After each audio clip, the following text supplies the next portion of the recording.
from San Juan. Governor Rossello, good to see you, sir, again. Hello, Chuck. Thank you for the opportunity. Let me ask you this. Has the president made contact with you in the last few days as this issue has percolated in his head?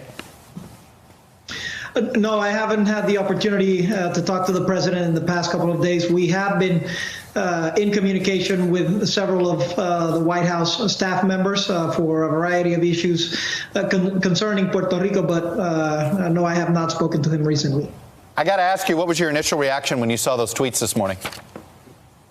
Well, you know, the victims and the people of Puerto Rico should not have their pain questioned. This is certainly, you know, statements that are wrong.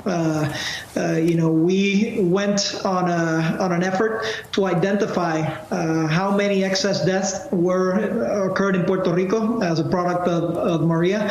We wanted to do it scientifically. We wanted to have it done independently.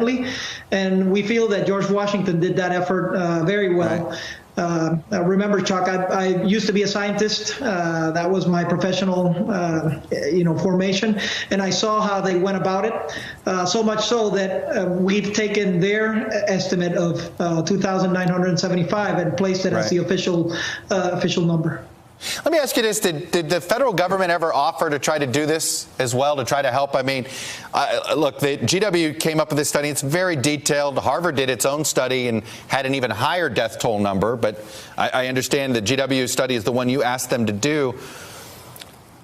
Explain why either your government couldn't do it or why didn't the federal government do this? Well, you know, once the storm came about, we had typical processes to, you know, have accountability of the death toll. Unfortunately, and as you may remember, Puerto Rico had essentially lost all of its basic functions after Maria. We didn't have electricity. Right. We didn't have communications. All of the folks that were working on the government, you know, there was about 40% of them that couldn't even get to their workplace. So we used a CDC protocol that ended up being insufficient. As soon as we identified that it wasn't a good protocol, you know, we decided to go with the experts, right? We wanted to give full visibility, full transparency.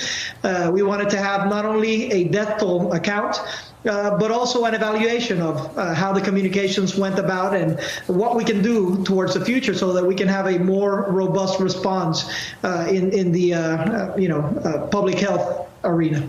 Governor, nobody could accuse you of playing politics. You've not gotten in any sort of back and forth with any individual politician, and those that have, that's their business and that's okay. But you have been very deferential to this president. You praised him and the administration at the time for what they were doing. Do you feel as if you have to take those comments back, or do you think the president is just totally misinformed? What do you make of this, and does it make you reassess whether you think he cares about Puerto Rico?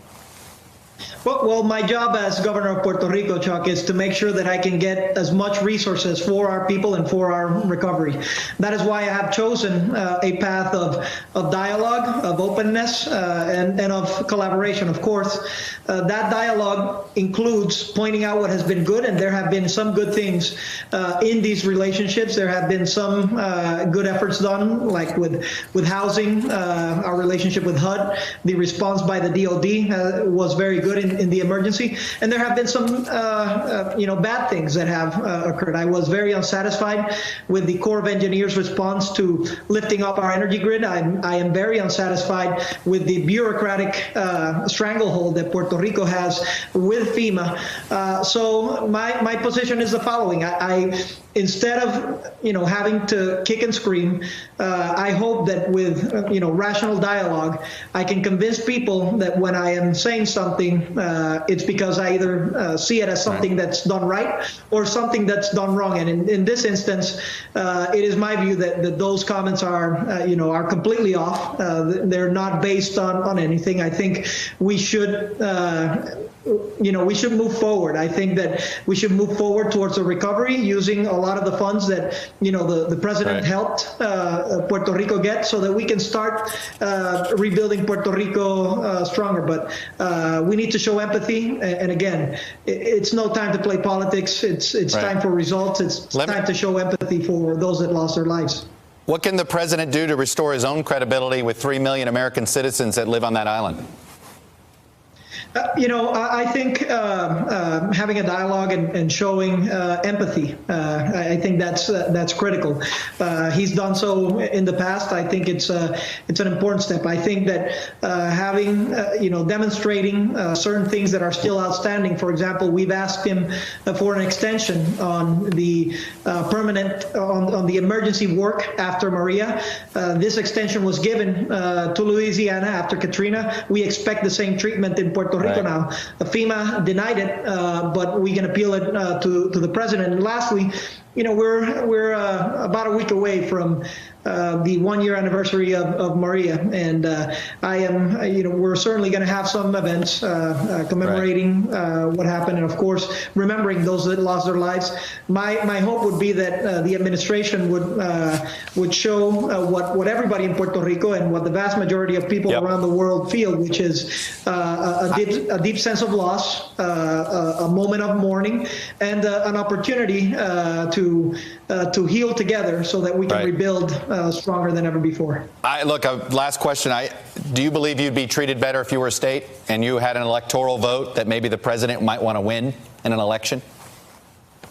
No doubt, and this is the root cause of the problem, Chuck. I mean, I am very grateful that people have shown interest in Puerto Rico.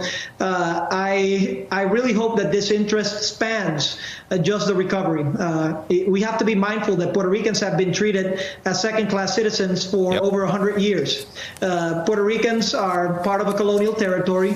This needs to end right now, Chuck. So my challenge to all of the leaders that are running in the midterm elections, to all presidents and aspiring presidents, is you need to have a clear position here. How can we as Americans say that the United States is a standard bearer for democracy? How can we go to Cuba and Venezuela and preach that democracy when we're not following suit in our own backyard? Puerto Ricans have chosen statehood twice in the past 6 years. It is the right time. The American people in the world has seen what a second-class citizenship is and what the treatment for that second-class citizenship is. Now it's time to take action. So I challenge everybody that has taken a position on Puerto Rico to not only do it as a political football, but if you really want to do what's right, take a position on ending colonialism. It's time to put up or to shut up. Governor, I'm going to let you have the last word there. Thank you for coming on, sharing your views, passionate, and all of us extend our heartfelt sort of prayers for the island as you continue to recover. Thank you, sir. Thank you, Chuck. Thank you for the opportunity. Hello, YouTubers. If you're watching this, it means you've checked out our channel, so thank you. Now do me a favor, subscribe by clicking on that button down there. Click on any of the videos to watch the latest interviews and highlights from MTP Daily and MSNBC. You can get more Meet the Press content every morning in the First Read newsletter. If you're tired of content that you don't know anything about where it came from, you don't have to have that problem with us. NBC News, MSNBC, MTP, and the Meet the Press mindset right here for you on YouTube. Subscribe now.